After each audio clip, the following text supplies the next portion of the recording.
400 पार का नारा और संभावनाएं। डॉक्टर सलीम खान जो कि मुंबई से हैं, उनका कहना है चुनावी प्रक्रिया के चौथे चरण से पहले 400 पार का नारा चित हो गया।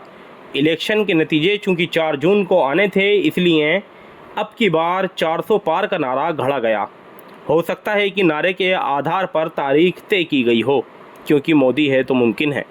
पिछली बार भाजपा ने 300 पार कर लिया था और एनडीए की कुल तादाद 356 थी। ज़रूरत के मुताबिक बीजेडी और बीआरएस जैसे लोगों की हिमायत से ये भानुमति का कुनबा 400 के करीब पहुंच जाता था। लेकिन इस बार चूंकि भारतीय जनता पार्टी के खिलाफ भारत की जनता चुनाव लड़ रही है, इसलिए मुश्किलों का सामना है और हो सकता है कि 2 मई दी गई की तरह ये नारा भी अब की बार बंटाधार में बदल जाए। भाजपा को जब यह एहसास हुआ कि इस लक्ष्य को पाना मुमकिन नहीं है, तो उसने सफाई दी कि ये एनडीए का लक्ष्य है। मगर इसमें से अकाली दल, अन्ना डीएमके और असली शिवसेना तो अलग हो चुकी है। लाख कोशिश के बावजूद भी आरएस और बीजेडी के साथ लेने में कामयाबी नहीं मिली, इसलिए एनडीए की दूसरी पार्टियों को 30 सीटें मिलना भी मुश्किल है। भाजपा ने बड़ी चालाकी से अपना लक्ष्य 370 रखा ताकि कश्मीर की याद दिलाकर वोट लिया जा सके, मगर ये गुब्बारा भी फूट गया। इस मसले पर कश्मीर की घाटी में भाजपा का कमल खिलने से पहले ही मुरझा गया। इससे बड़ी रुसवाई क्या हो सकती है कि उसे 3 में से 1 क्षेत्र में भी उम्मीदवार नहीं मिला। लद्दाख के अंदर भाजपा ने हार देखकर अपना उम्मीदवार बदल दिया। जम्मू की 2 सीटों में से 1 भी मिलना मुश्किल है, क्योंकि 370 के बाद बाहरी लोगों के आने की सबसे बड़ी कीमत वहीं के लोग चुका रहे हैं।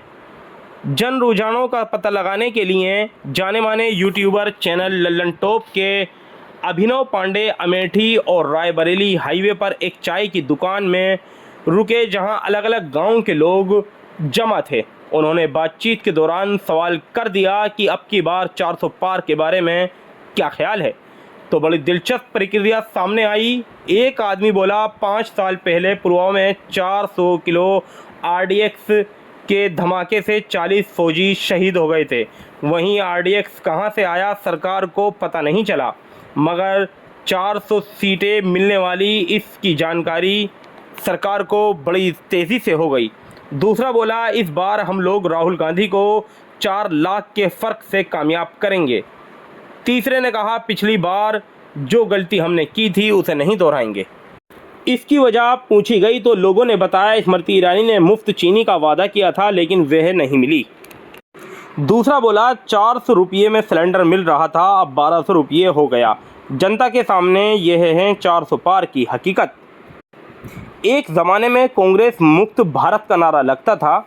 अमित शाह कर्नाटक और मध्य प्रदेश की सरकार गिरा दिया करते थे, लेकिन भारत जोड़ो यात्रा की ज़बरदस्त कामयाबी ने इस नारे की भी हवा निकाल दी।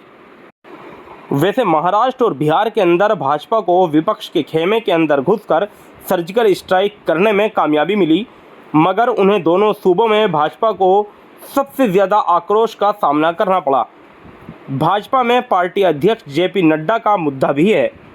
उनकी कार्यसीमा 2 साल पहले ख़त्म हो गई, मगर कांग्रेस को ताना देने वाली भाजपा चुनाव कराने के बजाय समय देती रही।